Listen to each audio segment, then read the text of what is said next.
Imagine a silence so deep, it begins to hurt.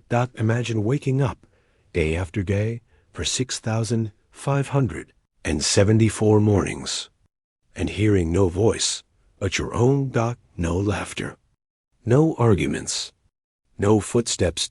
Just the wind, the ocean, and the beating of your own heart. For 18 years, a woman lived in this crushing void on San Nicolas Island, a barren rock on the edge of the world. History knows her as Juana Maria, but that was the name given to her by the people who buried her. Her real name, the name her mother whispered to her, the name she screamed into the storms, is lost forever. She was not a myth. She was flesh and blood. She was a woman who was left behind when her entire world collapsed. She watched the last ship sail away, leaving her on a shore that would become both her kingdom and her prison.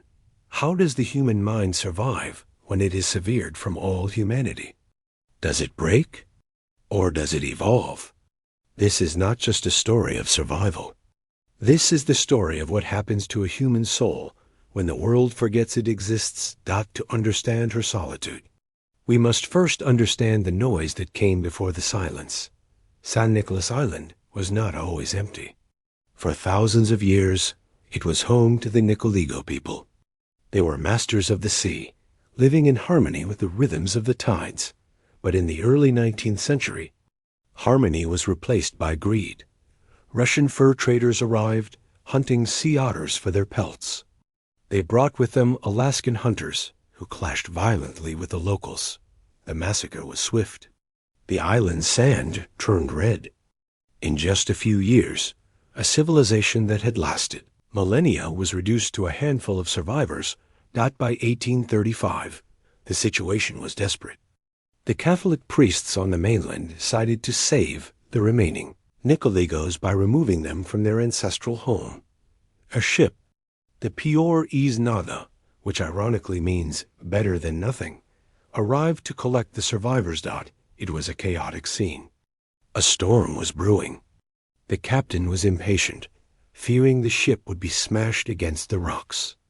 People were rushing, carrying their meager belongings, crying, shouting.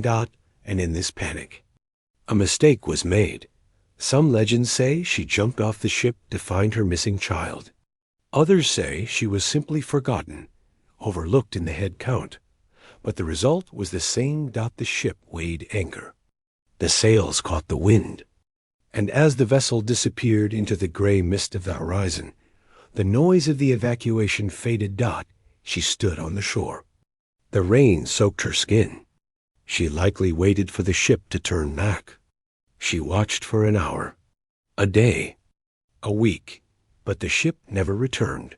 She was now the last citizen of a dead nation, the first realization of total abandonment. Is terrifying, but terror does not feed you.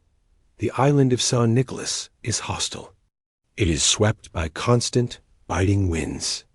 There are no tall trees, no caves for easy shelter. Winter was coming. If she gave in to despair, she would die. So she got to work, without metal tools, without the help of a tribe.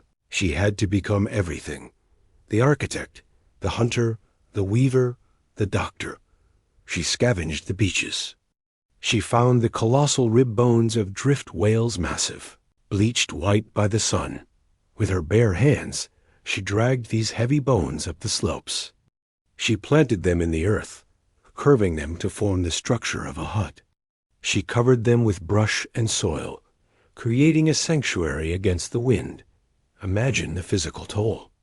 The blisters, the exhaustion, sleeping alone in the dark, listening to the wind howl through the whale bones. But the cold wasn't the only enemy. The island was infested with wild dogs. These were not pets.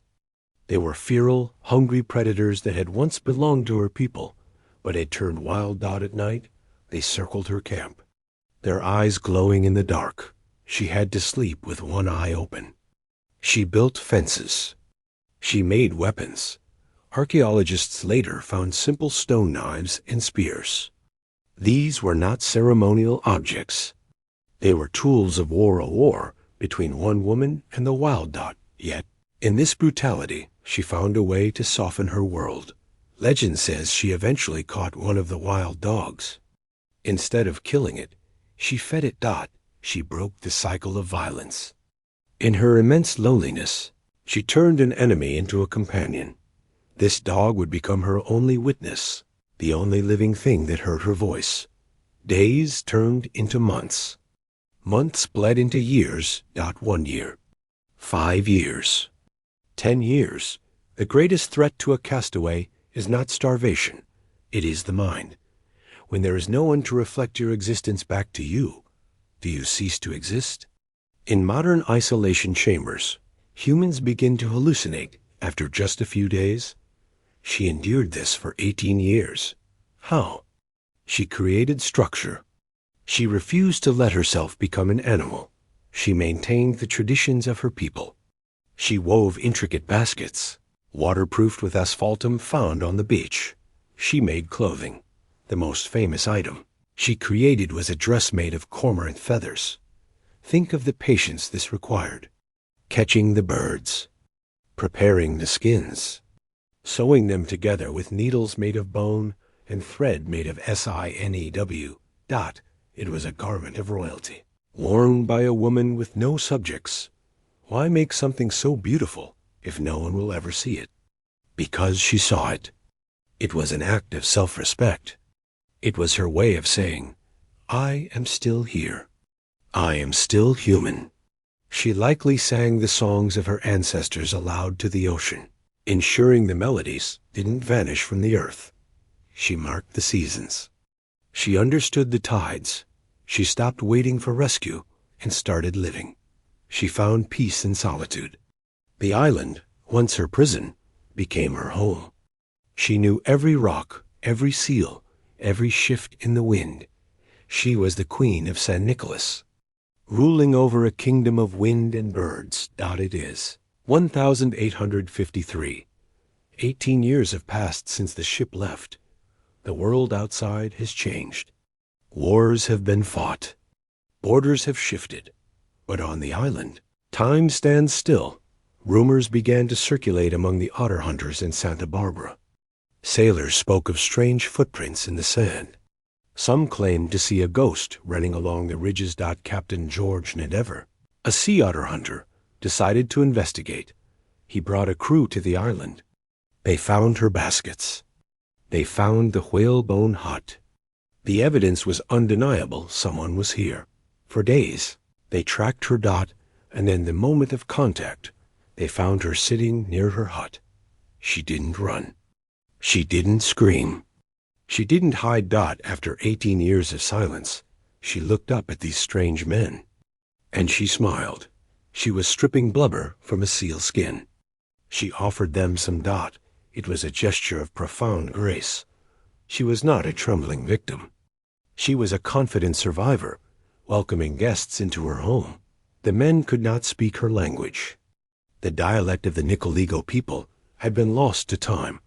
She spoke to them, sang to them, animated and alive. They could only guess at her meaning. Was she asking about her child? Was she asking why they took so long? Or was she simply happy to see a human face again? They convinced her to leave. She gathered her feather dress, her needles, and her baskets. She walked away from the whalebone house that had sheltered her for 2 decades. She boarded the ship, leaving the silence behind. When she arrived in Santa Barbara, she was a sensation.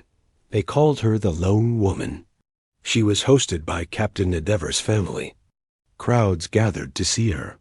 She was fascinated by the modern world, by horses, which she had never seen, and by the food. She would dance and sing for visitors. Apparently happy, but her body could not adapt. For 18 years, she had eaten a diet of seal meat, roots, and fish. Her immune system had known only the clean, isolated air of the island. The mainland was full of new bacteria, new viruses, and rich, processed foods. Civilization, with all its comforts, was toxic to her. Within weeks, she fell ill. Dysentery ravaged her body. resilience that had withstood hurricanes, and starvation on the island crumbled in the island. Comfort of a city. 7 weeks. That is all she had in the world of men. 18 years of survival, ended by 7 weeks of rescue. On her deathbed, she was baptized and given the name Juana Maria. It is the only name we have for her.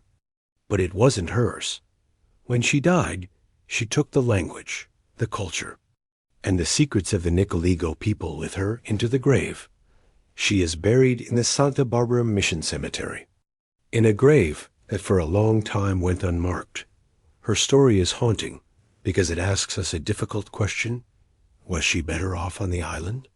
We pity her for her lowliness. But on that island, she was free.